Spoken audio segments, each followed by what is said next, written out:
विद्यार्थियों, अब हम समीकरण से संबंधित प्रश्नों को हल करने जा रहे हैं। निम्नलिखित समीकरण को हल कीजिए। चौथा प्रश्न है, निम्नलिखित समीकरण को हल कीजिए। जैसे 10p बराबर 100 दिया है, तो देखो 10 का p के साथ गुणा हो रहा है, तो समीकरण के दोनों पक्षों में 10 का भाग करने पर लिखेंगे इस प्रकार। समीकरण के दोनों पक्षों में 10 का भाग करने पर, तो 10p है, इसमें 10 का भाग कर देंगे बराबर ये 100 है, इसमें भी 10 का भाग कर देंगे, तो ये 10 10 कट जाएगा, तो p का मान हो जाएगा, ये कटेगा, इससे एक शून्य कटा देंगे, तो 10 का p का मान 10 आ जाएगा। इस प्रकार हल कर सकते हैं। इसी को दूसरे विधि से हल कर सकते हैं। ये दूसरी विधि से भी हल कर सकते हैं। दूसरी विधि में क्या करेंगे, पक्षांतर करने पर पक्षांतर करते हैं तो भी उसका उल्टा हो जाता है। पक्षांतर करने पर जैसे 10p है बराबर 100 है, तो ये 10 का पक्षांतर करेंगे, तो 10 का पक्षांतर करने पर ये p के साथ गुणा हो रहा है, तो इधर पक्षांतर होके वो उसका उल्टा हो जाएगा। तो ये यहाँ पे लिखेंगे 10 का पक्षांतर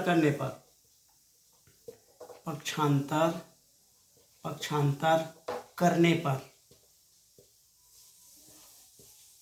तो ये हो जाएगा, ये इधर ये 10 का पक्षांतर चेंज द साइड हो जाएगा, तो ये इधर जाके p का p रहेगा, और इसके साथ गुणा हो रहा है, तो इधर जाके ये भाग हो जाएगा इस प्रकार।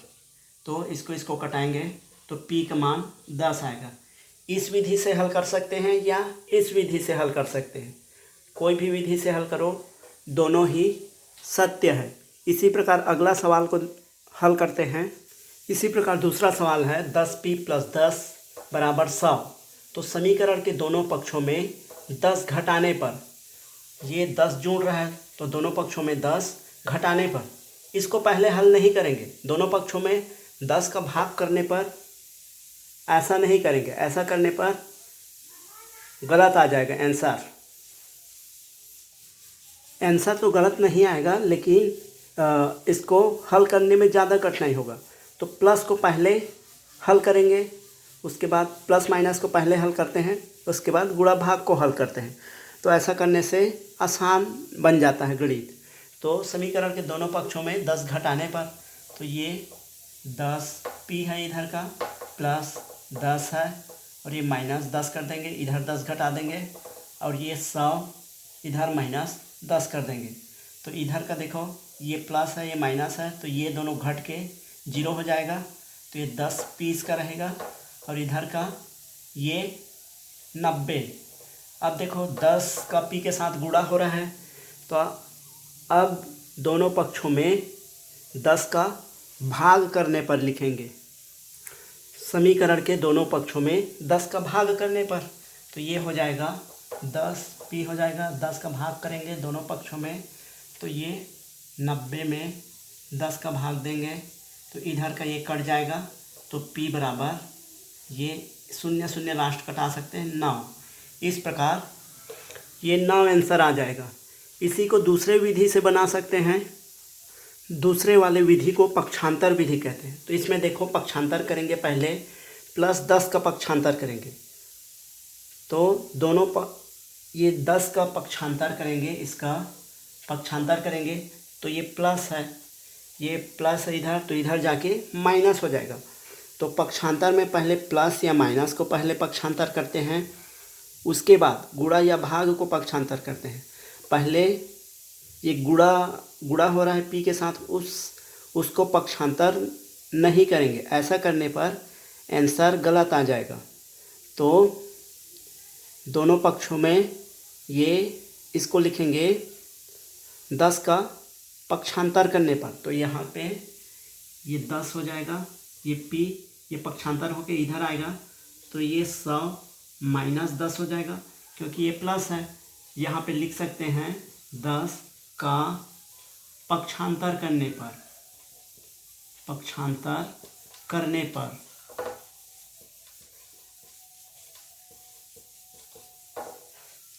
तो इसको ये हो जाएगा 10p बराबर 90 हो जाएगा।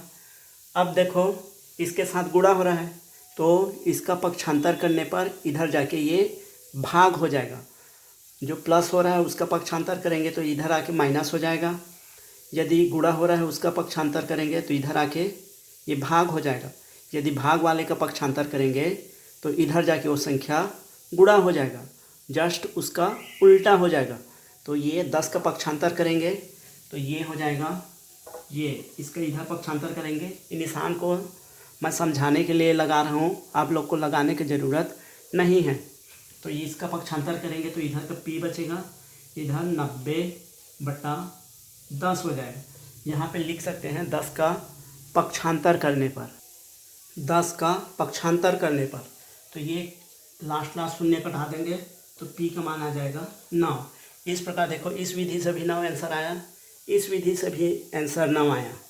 तो दोनों में के कोई भी विधि से बना सकते हैं। इस वाले विधि को आगे जाके और डिटेल से पढ़ेंगे।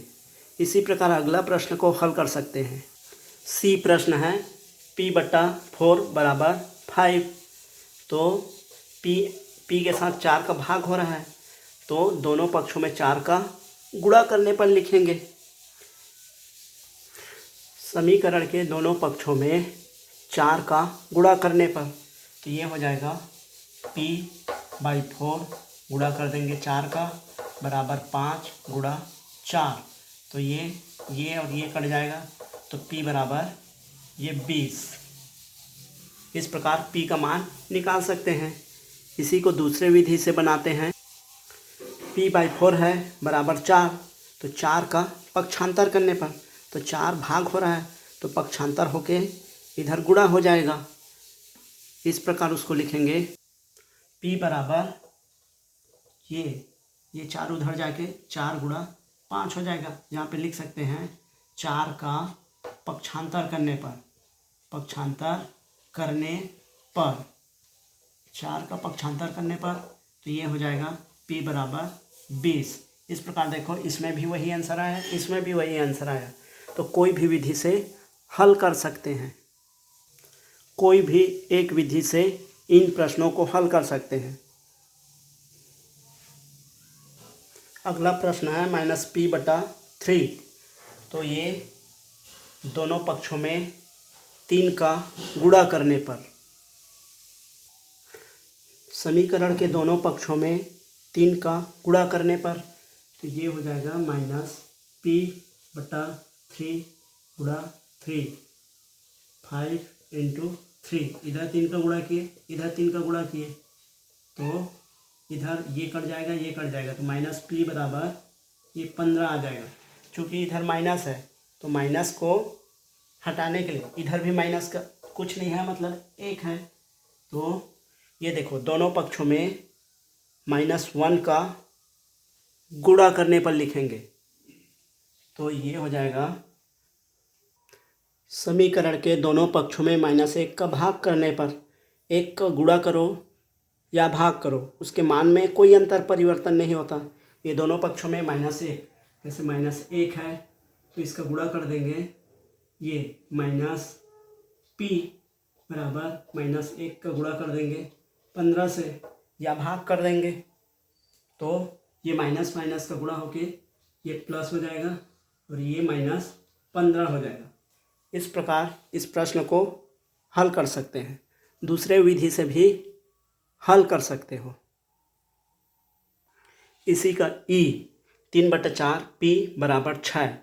तो ये देखो 3/4 के इससे p के साथ गुणा हो रहा है तो समीकरण के दोनों पक्षों में 3/4 का भाग करने पर, यहाँ पे लिख सकते हैं समीकरण के दोनों पक्षों में 3/4, एक कुछ नहीं है, निशान मतलब गुणा है, तो 3/4 का भाग करने पर, तो समीकरण के दोनों पक्षों में 3/4 का भाग करने पर तो ये हो जाएगा 3/4 p भाग हो जाएगा 3/4 बराबर 6 भाग हो जाएगा 3/4। तो इसको ये देखो ये 3/4 p रहेगा और इसको गुणा बनाएंगे तो ये 4/3 हो जाएगा बराबर 6 भागित भाग को गुणा बनाएंगे तो ये 4/3 हो जाएगा। तो अब इसको कटा सकते हैं, इसको कटा सकते हैं, एक एक बार में कट जाएगा। तो इधर बचेगा p और इधर का 3 एकम 3 दूनी, तो ये हो जाएगा 2 × 4, तो p का मान आ जाएगा, ये आ जाएगा 8। इसी को दूसरे विधि से बना सकते हैं, ये पक्षांतर विधि। तो पक्षांतर विधि में देखो, जिसका गुणा हो रहा है उसका पक्षांतर हो गए, इधर जाके भाग हो जाएगा, तो इसका पक्षांतर करेंगे तो इधर का क्या बचेगा, p बच जाएगा, ये इधर चला जाएगा 6, और ये पक्षांतर होके इसके साथ गुणा हो रहा है, कुछ निशान नहीं है मतलब गुणा, तो गुणा हो रहा है तो इधर जाके ये क्या हो जाएगा, ये 3/4 का भाग हो जाएगा। यहाँ पे लिख सकते हैं 3/4 का पक्षांतर करने पर, ये 3/4 गुणा हो रहा है तो इधर आके भाग हो गया, 3/4 का पक्षांतर करने पर, तो ये p का मान आ जाएगा, 6। इसको गुणा बनाएंगे तो ये 4/3 हो जाएगा। इसको हल करेंगे तो ये देखो, ये और ये कटेगा तो ये 2 बार आ जाएगा, तो p बराबर 2 × 4, तो p बराबर 8। इस प्रकार इसको हल कर सकते हैं। इस प्रकार देखो, इसमें भी वही आंसर आया, इसमें भी वही आंसर आया। हल करने का तरीका सही हो तो आंसर समान आएगा। कोई भी एक विधि से प्रश्न को हल कर सकते हैं। अगला प्रश्न है 3s बराबर -9। तो ये 3 का s के साथ ये s है, ये 3s 3 का s के साथ गुणा हो रहा है, तो समीकरण के दोनों पक्षों में 3 का भाग करने पर लिखेंगे। समीकरण के दोनों पक्षों में 3 का भाग करने पर, तो ये 3s/3 -9/3, इसको कटा देंगे तो s बराबर, इससे 9 में 3 का भाग जाएगा तो ये -3। इस प्रकार हल कर सकते हैं।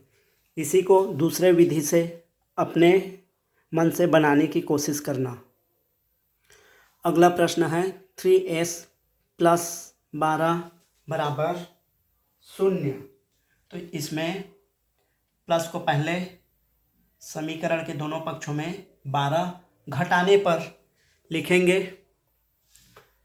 समीकरण के दोनों पक्षों में 12 घटाने पर, क्योंकि यहाँ पे प्लस है तो ये हो जाएगा 3s + 12, यहाँ पे 12 घटाएंगे दोनों पक्षों में, और इधर 0 है तो -12, तो ये 3s और ये दोनों घट के ये 0 हो जाएगा, नहीं लिखेंगे तब भी चलेगा, ये -12। अब 3 का s के साथ 3s 3 का s के साथ गुणा हो रहा है, तो समीकरण के दोनों पक्षों में 3 का गुणा भाग करने पर, समीकरण के दोनों पक्षों में 3 का भाग करने पर, तो ये 3s/3 हो जाएगा बराबर -12 ये 3 हो जाएगा। तो इसको कटा देंगे तो s बराबर -4। इस प्रकार इसका s का आंसर आ जाएगा -4। इसको भी दूसरे विधि से इस प्रकार बना सकते हैं। देखो, प्लस को पहले पक्षांतर करेंगे, उसके बाद 3 को पक्षांतर करेंगे। ऐसा नहीं है 3 को पहले पक्षांतर कर दें फिर ये +12 को पक्षांतर करें। इस प्रकार पक्षांतर करेंगे तो उत्तर गलत आ जाएगा। पक्षांतर करने के लिए प्लस या माइनस को पहले पक्षांतर करेंगे, उसके बाद 3 को पक्षांतर करेंगे। यदि 3 को पक्षांतर करेंगे, पहले -12 को पक्षांतर करते हैं तो इधर जाके माइनस हो जाएगा, ये 3s बराबर, ये इधर जाके प्लस है तो इधर जाके माइनस हो जाएगा। तो यहाँ पे लिख सकते हैं 12 का पक्षांतर करने पर, 12 का पक्षांतर करने पर ये प्लस है तो इधर जाके माइनस हो गया। अब ये गुणा हो रहा है इसके साथ, तो इसका पक्षांतर करेंगे तो इधर जाके भाग हो जाएगा, तो s बराबर हो जाएगा ये -12/3। तो यहाँ पे लिख सकते हैं ये 3 का पक्षांतर करने पर। इसी प्रकार 3 का पक्षांतर करने पर, तो s का मान आ जाएगा -4। इस प्रकार इसका आंसर और इसका आंसर सेम आएगा। इस प्रकार अन्य प्रश्नों को भी इसी तरह हल कर सकते हैं। अगला प्रश्न है 3s बराबर 0। तो ये हो जाएगा समीकरण के दोनों पक्षों में 3 का भाग करने पर। यहाँ पे लिखेंगे समीकरण के दोनों पक्षों में 3 का भाग करने पर। समीकरण के दोनों पक्षों में 3 का भाग करने पर ये 3s बटा 3 0/3, तो ये कट जाएगा। तो s बराबर ये 0 में किसी भी संख्या का भाग करने पर 0 ही आता है। ये देखो 0 में किसी संख्या का भाग करने पर 0 आता है, और किसी संख्या में 0 का भाग करने पर अनंत आता है। यहाँ पे ध्यान दो, ये 0 में कोई भी संख्या जैसे 1 2 3 4 5 किसी भी का भाग करने पर 0 आता है, लेकिन कोई भी संख्या जैसे 10 12 20 8 10 120 में 0 का भाग करने पर ये अनंत आता है, अपरिभाषित आता है। इस प्रकार प्रश्न को हल कर सकते हैं। इसी प्रकार 2q बराबर 6। तो अब 2 का पक्षांतर करने पर, पक्षांतर विधि से बना देते हैं, तो ये 2 का पक्षांतर कर देंगे इधर जाके, तो q बराबर 6/2 हो जाएगा। यहाँ पे लिख सकते हैं 2 का पक्षांतर करने पर, 2 का पक्षांतर करने पर, तो ये इसके साथ गुणा हो रहा है तो इधर जाके ये भाग हो जाएगा, तो q बराबर ये 3 आएगा। पक्षांतर विधि से बना सकते हैं। इसी प्रकार अगला सवाल है 2q - 6। अब इसको पक्षांतर विधि से भी हल कर सकते हैं, या दोनों पक्षों में उतने ही जोड़ने वाले विधि से हल कर सकते हैं। तो इसको जैसे पक्षांतर विधि से हल कर देते हैं, तो ये 2q आएगा, इसको पक्षांतर करेंगे तो ये उधर जाके +6 हो जाएगा, इधर चेंज द साइड होगा तो, और ये इधर का 2q बराबर 6। तो अब इसका पक्षांतर कर देंगे। यहाँ पे लिख सकते हो ये 6 का पक्षांतर करने पर, 6 का पक्षांतर करने पर ऐसा, इसमें 2 का पक्षांतर कर दो तो q बराबर 6/2। यहाँ पे लिख सकते हो 2 का पक्षांतर करने पर,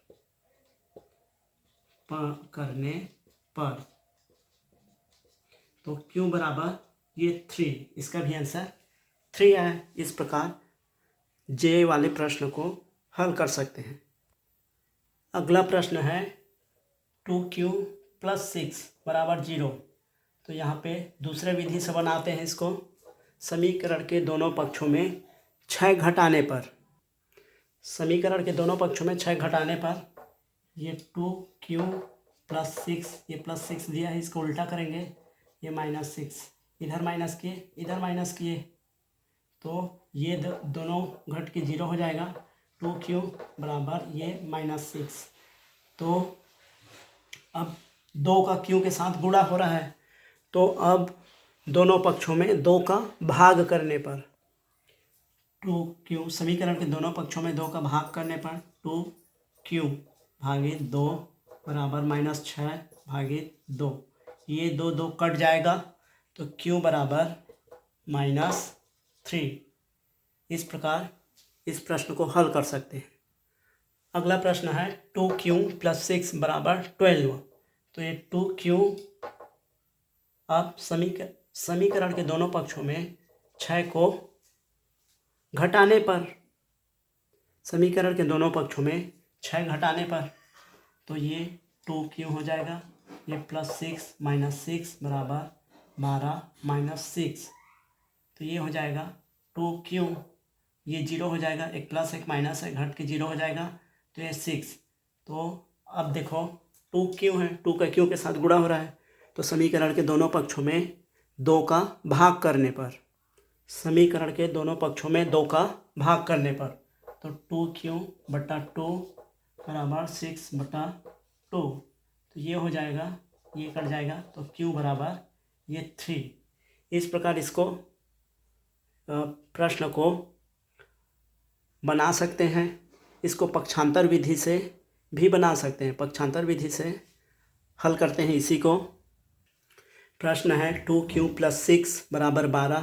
तो 6 का पक्षांतर कर देंगे तो ये 2q, इसको इधर पक्षांतर कर देंगे तो ये 12 - 6 हो जाएगा। ये 2q = 6। यहाँ पे लिख सकते हैं 6 का पक्षांतर करने पर, 6 का पक्षांतर करने पर इधर अब q है, अब ये 2 का पक्षांतर कर देंगे, गुणा हो रहा है तो इधर जाके ये क्या हो जाएगा, ये 2 का पक्षांतर कर देंगे तो इधर का q बचेगा, इधर 6/2 हो जाएगा। यहाँ पे लिख सकते हैं 2 का पक्षांतर करने पर, ये 2 का पक्षांतर करने पर तो q = ये 3। ये इस प्रकार से हल कर सकते हैं या इस प्रकार से हल कर सकते हैं, दोनों में आंसर समान आएगा। इस प्रकार इन प्रश्नों को हल कर सकते हैं। इन प्रश्नों को एक बार 2 बार अभ्यास करो तो याद हो जाएगा।